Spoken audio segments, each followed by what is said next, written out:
আমরা জানি কোনো ত্রিভুজের যে কোনো দুটি কোণের সমদ্বিখণ্ডক যে বিন্দুতে মিলিত হয় সে মিলিত বিন্দুটাই হচ্ছে ওই ত্রিভুজটির অন্তঃকেন্দ্র।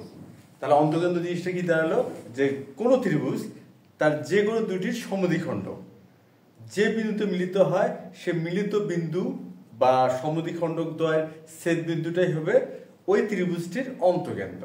অর্থাৎ অন্তঃকেন্দ্র জিনিসটা কি, অন্তঃকেন্দ্র বিষয়টা হচ্ছে অন্তঃকেন্দ্র কোন ত্রিভুজের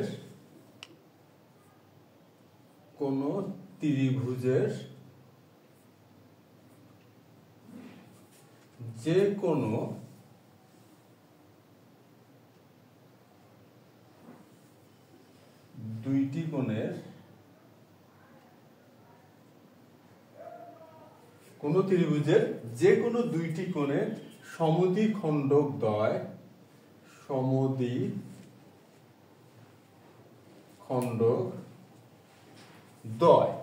যে বিন্দুতে মিলিত হয়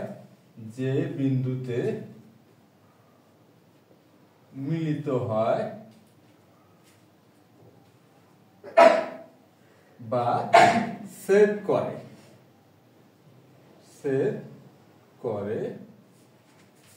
সেই বিন্দুটি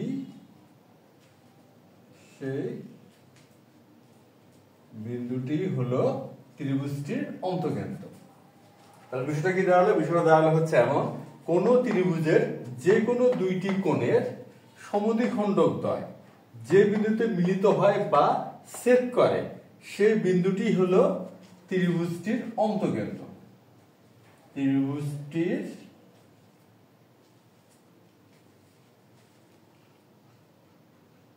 অন্তঃকেন্দ্র এ হচ্ছে কোন ত্রিভুজের অন্তঃকেন্দ্রের ধারণা। এখন যদি আমাদের এমন একটি গাণিতিক সমস্যা দেওয়া থাকে যে একটি ত্রিভুজ তার তিনটি বিন্দুর স্থানাঙ্ক দেওয়া থাকলো, মানে একটি ত্রিভুজ তার তিনটি বিন্দুর স্থানাঙ্ক দেওয়া থাকলো আর আমাদের ওই ত্রিভুজটির অন্তঃকেন্দ্র নির্ণয় করতে বলা হলো। এখন আমরা তো জানলাম যে ত্রিভুজটির অন্তঃকেন্দ্র বিষয়টা কি। এখন কথা হচ্ছে আমরা কিভাবে ওই তিনটি শীর্ষবিন্দুর স্থানাঙ্কের মাধ্যমে ওই ত্রিভুজটির অন্তঃকেন্দ্র নির্ণয় করতে পারবো। এখন আমরা জানি যে অন্তঃকেন্দ্র স্থানাঙ্ক, অন্তঃকেন্দ্র তো একটা বিন্দু, তাহলে অন্তঃকেন্দ্রের স্থানাঙ্ক, আচ্ছা এখন অন্তঃকেন্দ্রের স্থানাঙ্কটা কি হবে এটা আমাদের জানতে হবে যে অন্তঃকেন্দ্রের স্থানাঙ্কটা কি হবে। আচ্ছা এখন আমরা দেখলাম যে কোন ত্রিভুজের যে কোনো দুইটি কোণের সমদ্বিখণ্ডক দ্বয় যে বিন্দুতে মিলিত হয় বা ছেদ করে সেই বিন্দুটি হলো ত্রিভুজটির অন্তঃকেন্দ্র। আচ্ছা আর আমাদের গাণিতিক সমস্যাটা কি ছিল বা কি হতে পারে, গাণিতিক সমস্যাটা এমন একটা হতে পারে যে কোনো একটা ত্রিভুজের তিনটি শীর্ষবিন্দুর স্থানাঙ্ক দেওয়া থাকলো, তারপরে আমাদের নির্ণয় করতে হলো ত্রিভুজটির অন্তঃকেন্দ্র। এখন আমরা দেখি, সাপোজ যে ABC একটি ত্রিভুজ, এ বিন্দু তারপরে হচ্ছে বি বিন্দু স্থানাঙ্ক এবং সি বিন্দুর স্থানাঙ্ক। তাহলে এ বিন্দুর স্থানাঙ্ক হলো x sub 1 y sub 1, আর বি বিন্দুর স্থানাঙ্ক হলো x sub 2 y sub 2, আর সি বিন্দুর স্থানাঙ্ক হলো x sub 3 y sub 3। যদি এটা হয় এবং বাহুর দৈর্ঘ্য অর্থাৎ BC বাহুর দৈর্ঘ্য এ কোণ, এই কোণের বিপরীত বাহুকে এ দ্বারা চিহ্নিত করলাম স্মল লেটার এ, আর বি এটা AC হচ্ছে বি আর সি এটা হলো স্মল সি। যদি এমন হয় যে এ বি সি এর স্থানাঙ্ক দেওয়া আছে, আর যেহেতু আমাদের তিনটা বিন্দুর বা তিনটা শীর্ষ বিন্দুর আমরা স্থানাঙ্ক জানি, সুতরাং আমরা দুটি বিন্দুর স্থানাঙ্ক জানা থাকলে ওই যে বিন্দুদ্বয়ের মধ্যবর্তী দূরত্ব বা ওই রেখাংশটির দৈর্ঘ্য নির্ণয়ের সূত্র ব্যবহার করে আমরা খুব সহজে এই বাহু তিনটির দৈর্ঘ্য নির্ণয় করতে পারবো। সেটা ধরে নিচ্ছে যে আমরা সেই বাহুর দৈর্ঘ্য নির্ণয় করে পেলাম হচ্ছে এবির মান পেলাম সি, বিসির মান পেলাম এ, আর এসি এর মান পেলাম বি। আচ্ছা যদি এমন হয় সেই ক্ষেত্রে অন্তঃকেন্দ্রের স্থানাঙ্কটা কি হবে, এটা হবে a x sub 1 plus b x sub 2 plus c x sub 3 divided by a plus b plus c, এটা হচ্ছে অন্তর্কেন্দ্রের x স্থানাঙ্ক, আর y স্থানাঙ্ক হবে a sub 1 plus b sub y sub 2, a y sub 1 plus b y sub 2 plus c y sub 3 divided by a plus b plus c। এই হচ্ছে অন্তঃকেন্দ্রের স্থানাঙ্ক নির্ণয়ের সূত্র বা ফরম্যাট। এটা অবশ্য আমরা যে এটা হচ্ছে আমাদের সরলরেখা 20 নম্বর ক্লাস, আমরা সরলরেখা 19 নম্বর ক্লাসে এই অন্তঃকেন্দ্রের স্থানাঙ্ক নির্ণয়ের যে স্থানাঙ্ক নির্ণয়ের যে ফরম্যাটটি কিভাবে প্রতিষ্ঠিত করা যায় বা কিভাবে পাওয়া যায় সেটা নিয়ে আমরা বিস্তারিত আলোচনা করছি এবং এটা আমরা নির্ণয় করছি। আজকে আমরা কি করব, সেটা এই অন্তঃকেন্দ্রের স্থানাঙ্ক নির্ণয়ের যে ফরম্যাট বা সূত্রটি এটা ব্যবহার করার মাধ্যমে আজকে আমরা অন্তঃকেন্দ্রের স্থানাঙ্কটা নির্ণয় করব। আচ্ছা, এখন আমরা যেহেতু আমরা জানলাম সবকিছু বুঝলামও, এখন আমরা কি করব, একটা উদাহরণের সাহায্যে আমরা এই অন্তঃকেন্দ্রের স্থানাঙ্ক নির্ণয়ের সূত্রটি বা ফর্মুলাটি ব্যবহার করে অন্তঃকেন্দ্রের স্থানাঙ্কটা নির্ণয় করব। আচ্ছা, এখন আজকে আমাদের উদাহরণ বা গাণিতিক সমস্যাটা দেখি। এখানে বলা হলো যে ত্রিভুজ AB এর শীর্ষবিন্দু A হচ্ছে A, B এবং C, আর A বিন্দুর স্থানাঙ্ক দেওয়া আছে 2 5, B বিন্দুর স্থানাঙ্ক দেওয়া আছে -1 1, আর C বিন্দুর স্থানাঙ্ক দেওয়া আছে 2 1, অর্থাৎ ABC হচ্ছে ত্রিভুজ AB এর শীর্ষবিন্দু। বলে অন্তঃকেন্দ্রের স্থানাঙ্ক নির্ণয় কর, মানে এখন অন্তঃকেন্দ্রের স্থানাঙ্কটা নির্ণয় করতে হবে। এখন আমরা ধরে নিচ্ছি এই যে আমাদের ত্রিভুজটি A B C হচ্ছে একটি ত্রিভুজ। এখন এখানে আমরা এই চিত্রটাও নতুন করে অঙ্কন করব এই গাণিতিক সমস্যাটা সমাধান করার সুবিধার্থে। আচ্ছা, এখন ত্রিভুজ ABC এর শীর্ষবিন্দু আমাদের দেওয়াই আছে A B C। আচ্ছা, আমরা ধরে নিচ্ছি আমরা যেহেতু ত্রিভুজটির প্রকৃতি জানি না, তাহলে আমরা যে কোনো একটা ত্রিভুজ এঁকে নিলাম।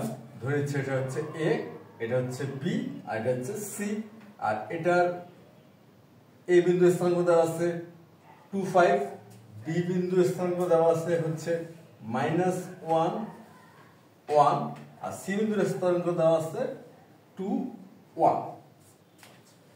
এখন A বিন্দু, এটার বিপরীত বাহুকে আমরা ধরে নিচ্ছি স্মল a, B বিন্দু বা কোণ B, এটার বিপরীত বাহুকে ধরে নিচ্ছি স্মল b, আর C বিন্দু বা কোণ C, এটার বিপরীত বাহুকে ধরে নিচ্ছি স্মল c। এখন আমরা কি করব, এই অন্তঃকেন্দ্রের স্থানাঙ্ক নির্ণয় সূত্রটা ব্যবহার করে এই অন্তঃকেন্দ্রের স্থানাঙ্কটা নির্ণয় করব। আর অন্তঃকেন্দ্রটা কি, অন্তঃকেন্দ্রটা হচ্ছে কোন ত্রিভুজের যে কোনো দুটি কোণের সমদ্বিখণ্ডক দ্বয় যে বিন্দুতে মিলিত হয়, অর্থাৎ B কোণের সমদ্বিখণ্ডক, সাপোজ এই B কোণের সমদ্বিখণ্ডক, আর হলো C কোণের সমদ্বিখণ্ডক মিলিত হলো P বিন্দুতে। তার সমদ্বিখণ্ডক দ্বয় মিলিত হলো কি বিন্দুতে, P বিন্দুতে। এই P বিন্দুটাই হচ্ছে আমাদের অন্তঃকেন্দ্র। এখন এই P বিন্দুর স্থানাঙ্কটা আমরা নির্ণয় করব এই যে আমাদের স্থানাঙ্ক নির্ণয়ের যে সূত্রটি আছে অন্তঃকেন্দ্রের স্থানাঙ্ক নির্ণয় সূত্র, এই সূত্রটি ব্যবহার করে। এখন দেখা যাচ্ছে আমরা যদি অন্তঃকেন্দ্রের স্থানাঙ্ক নির্ণয় করতে চাই, তাহলে আমাদের এই তিনটি বাহুর দৈর্ঘ্যই জানতে হবে। যে A B C, A B C, small a small b small c, এই তিনটি হচ্ছে ত্রিভুজটির তিন বাহুর দৈর্ঘ্য। আমরা এই ত্রিভুজটির তিন বাহুর দৈর্ঘ্য নির্ণয় করব। আর আমরা তো x স্থানাঙ্ক আর y স্থানাঙ্কের মান জানি, তার সুতরাং আমরা খুব সহজে এটা দিয়ে বা এই সূত্রটা দিয়ে আমরা অন্তঃকেন্দ্রের স্থানাঙ্ক নির্ণয় করতে পারবো। এখন আমরা যেহেতু A B এবং C বিন্দুর স্থানাঙ্ক জানি, সুতরাং খুব সহজেই আমরা এই তিনটি বাহুর দৈর্ঘ্য নির্ণয় করতে পারবো। এখন আমরা কি করব, এই তিনটি বাহুর দৈর্ঘ্য নির্ণয় করব। আচ্ছা, প্রথমে আমরা BC সমান A, তাহলে আমরা BC এর দৈর্ঘ্যটা নির্ণয় করি। তাহলে BC সমান সমান হচ্ছে A, আর এটা সমান আমরা জানি। এখন দৈর্ঘ্য নির্ণয়ের যে দুটি বিন্দুর স্থানাঙ্ক দেওয়া থাকলে দৈর্ঘ্য নির্ণয়ের সূত্রটি কি হয়। আচ্ছা, যদি P বিন্দুটা হয় x sub 1 আর y sub 1, আর Q বিন্দুর স্থানাঙ্ক হয় x sub 2 আর y sub 2, সুতরাং PQ সমান সমান হবে √x sub 1 - x sub 2 whole square plus y sub 1 minus y sub 2 whole square. এটা হচ্ছে দুটি বিন্দুর স্থানাঙ্ক জানা থাকলে সেই দুটি বিন্দু সংযোজক রেখাংশ দৈর্ঘ্য নির্ণয়ের সূত্র। এই সূত্রটা এখানে আমরা ব্যবহার করব। তাহলে এখানে আমাদের বিসি বের করব। বি বিন্দুর স্থানাঙ্ক জানা আছে, সি বিন্দুর স্থানাঙ্ক আমাদের জানা আছে। সুতরাং আর বিসি সমান সমান আমরা এই ধরে নিয়েছি, এই জন্য এখানে আমরা এই উল্লেখ করলাম। আচ্ছা, এখন x sub 1 হচ্ছে -1 আর x sub 2 হচ্ছে -2, এটা হোল স্কয়ার প্লাস এখানে আছে 1 y sub 1 আর এখানেও 1, তার সুতরাং হবে 1 - 1 হোল স্কয়ার ইকুয়াল এটা কি হবে -3 -3 এর উপর স্কয়ার আর এখানে কি হচ্ছে 0 এর উপর স্কয়ার। সুতরাং এটা হবে 9√9 = 3। সুতরাং আমাদের এ বাহুর দৈর্ঘ্যটা কি আসলো 3 আসলো, এই বাহুর দৈর্ঘ্যটা আসলো 3। আচ্ছা,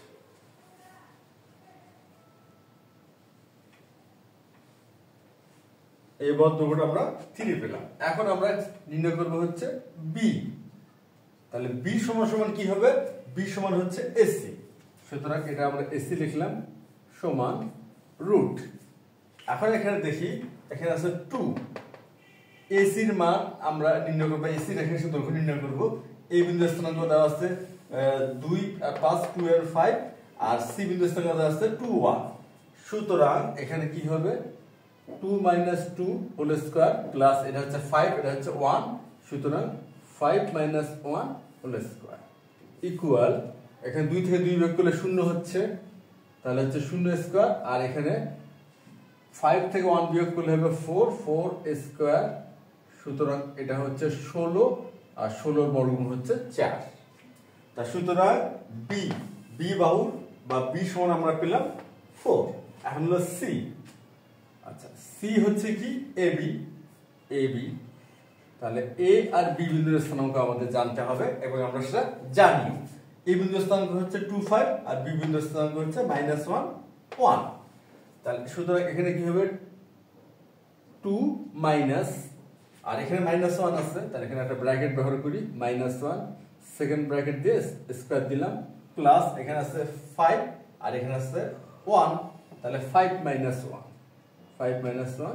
হোল স্কয়ার ইকুয়াল আর এটা কি হবে এখানে 2 - 1, তাহলে সুতরাং হচ্ছে এখানে মাইনাস আছে এবার -1 আছে, তাহলে +1 হবে এখানে, তাহলে 3 স্কয়ার হবে আর এখানে হবে 4 স্কয়ার। তা সুতরাং এটা হচ্ছে 9, এটা হচ্ছে 16√25 ইকুয়াল হচ্ছে 5। সুতরাং আমরা সি এর মানও পেয়ে গেলাম 5। তাহলে আমরা কি পেলাম, এ পেলাম, বি পেলাম এবং সি পেলাম। আর আমরা তো এক্স স্থানাঙ্ক এ বি সি এর এক্স স্থানাঙ্ক আর ওয়াই স্থানাঙ্কের মান তো আমরা জানি। সুতরাং এই যে অন্তঃকেন্দ্র স্থানাঙ্ক নির্ণয়ের সূত্র, এই সূত্রটা এখন আমরা ব্যবহার করলে আমাদের কিন্তু অন্তঃকেন্দ্রের স্থানাঙ্কটা পেয়ে যাব আমরা। অতএব অন্তঃকেন্দ্র পি এর স্থানাঙ্ক। এখন দেখি এ এক্স সাব 1, এ মানে কত, এ মানে হচ্ছে 3 ইনটু আচ্ছা এক্স সাব 1 কত 2, তাহলে এখানে আমরা 2 লিখলাম, তারপর হচ্ছে প্লাস এখন হচ্ছে বি,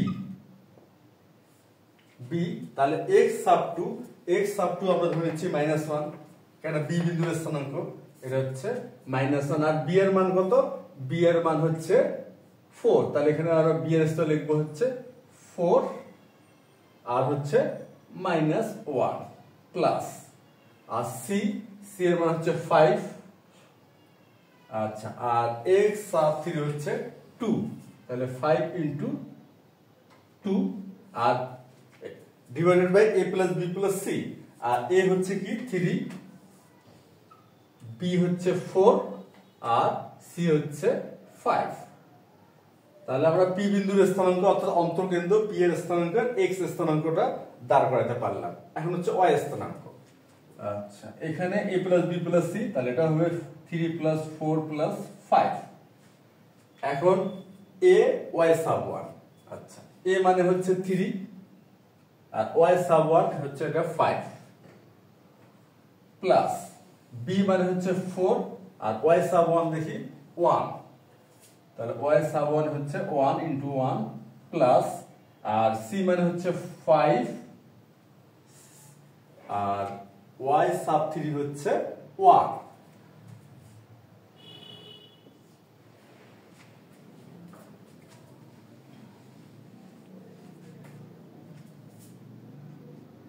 আমরা p বিন্দুর স্থানাঙ্কের যে মূল যে কাঠামো সেটা আমরা পেয়ে গেলাম। এখন জাস্ট আমরা ক্যালকুলেশনটা করব। এটা হবে কত 6, এটা -4 প্লাস 10 আর এখানে কি হবে 3 আর 4 যোগ করলে 7 আর এটা হচ্ছে 12 আর এখানে হবে 3 5 15 প্লাস এটা হচ্ছে 4 প্লাস 5 আর এখানে 12ই হবে। আর এখানে কি হবে, এখানে হচ্ছে বিয়োগ করলে 2 আর হচ্ছে 2 আর 10 যোগ করলাম তাহলে 12, 12/12 আর এখানে হচ্ছে 20 24, 24/12 সুতরাং হচ্ছে 1 ভাগ করলাম আর এখানে হচ্ছে 2। আমরা অন্তঃকেন্দ্রের স্থানাঙ্কটা পেয়ে গেলাম। এখন তো মনে বোঝা গেল যে আমাদের যদি কোনো ত্রিভুজের 3টি শীর্ষবিন্দুর স্থানাঙ্ক দেওয়া থাকে কত সহজেই আমরা সেই ত্রিভুজটির অন্তঃকেন্দ্র নির্ণয় করতে পারবো আমাদের এই অন্তঃকেন্দ্রের যে আমরা সূত্রটি জানি সেই সূত্রটি ব্যবহার করার মাধ্যমে। তাহলে আজ এই পর্যন্তই, ধন্যবাদ তোমাদের সবাইকে।